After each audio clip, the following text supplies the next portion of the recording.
What's going on? It's the RapNerd with Bad Boys Ride or Die releasing over the weekend. What better time than now than to rank the franchise? Now I'm going to start by saying that I love all of these films. They all mean a lot to me, and I feel like with this last entry, we need to put the Bad Boys franchise in that category and conversation of the best franchises in movie history, because all of these movies are pretty damn good. So without further ado, let's go ahead and get it started.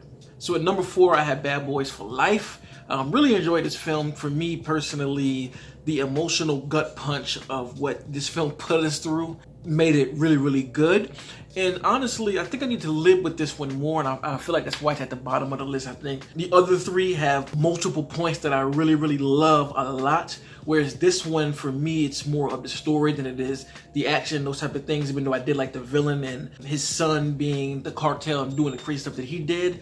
But overall, this one hits the least out of the 4 films, so I gotta have that at number 4. At number 3 is Bad Boys 2. This one holds a special place in my heart, man. This movie to me was the trendsetter for action films when it released, because after this film, I feel like a lot of the Michael Bay isms of this time kind of spread to other movies, and I saw a lot of films follow a lot of what Michael Bay did here. And I think this is a great continuation of the first story, bringing it into the 2000s. I love that this film felt like returning to familiar ground, and it pretty much kept the same concept as the first one, but with this one, it upped the action a whole lot. And personally, before Ride or Die release, this movie had the best action of the franchise. So many different great action set pieces, from the car chase with the Haitians throwing the cars at Mike and Marcus, the chase with the dead bodies, the shootout in the Haitians' house was crazy, and the way the camera moved on that part, spinning around 360, showing each group battling it out. I feel like the comedy still worked, and the inclusion of that Reggie scene just put this one up for me. It had a very memorable villain, and that third act is nuts, man. When they bring the smoke straight to the villain's door, this big epic battle from start to finish, going underground, just all these many plans, and even the emotional gut punch of that film with Marcus' sister being compromised. You know, it turns everything on its head from that point on to where the rest of the movie was. And I just love what that part stood for. How Mike was like, look, if it's just me and you, we're gonna go get her. And that just shows the kind of camaraderie that them two have. So I really enjoy Bad Boys 2. Such a great film, and continues to stand a test of time for me. So at number 3 is Bad Boys 2. At the number 2 spot is Bad Boys Ride or Die. So on review, I absolutely love this film. It blew me away with everything. Like, I feel like this movie as a sequel did everything that the prior 2 that I mentioned did, and then amped it up even more. It had the emotional gut punch. It had the action that I feel like has the best action of the franchise, period. The camera work is crazy. It also returned us back to the roots of Bad Boys, with Marcus and Mike being the center of the film. And it also has the best callback, in my opinion, that pays itself off in any franchise, period. And if you've seen the movie, you know what it is. I'm not gonna say it, because for folks who have not seen the film, oh my god, and if you're a fan of the franchise, easily makes the movie what it is. Honestly, the more I sit with this film and the more I watch it, it may take a step up and be the best one. I'm not quite ready to put it there because I've only seen it once, but man, I had a hell of a good time.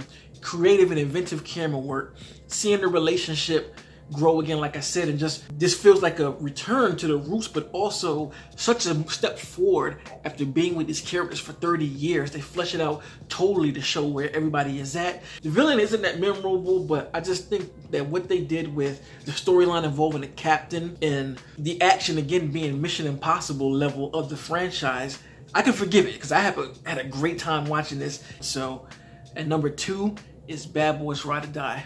And of course at number 1 is Bad Boys. This film just does something to me, man. Like, you gotta understand, as a young kid, seeing this film, it just meant the world to me. And not to mention, my dad, he loved this movie too. He's the reason why I saw it. He used to always talk about the Porsche 911 Turbo because of this film. And back then, my dad kind of had the swag of Will Smith, so it was cool to see Will, and it almost made me feel like seeing like my dad in the movie. It kind of was like that.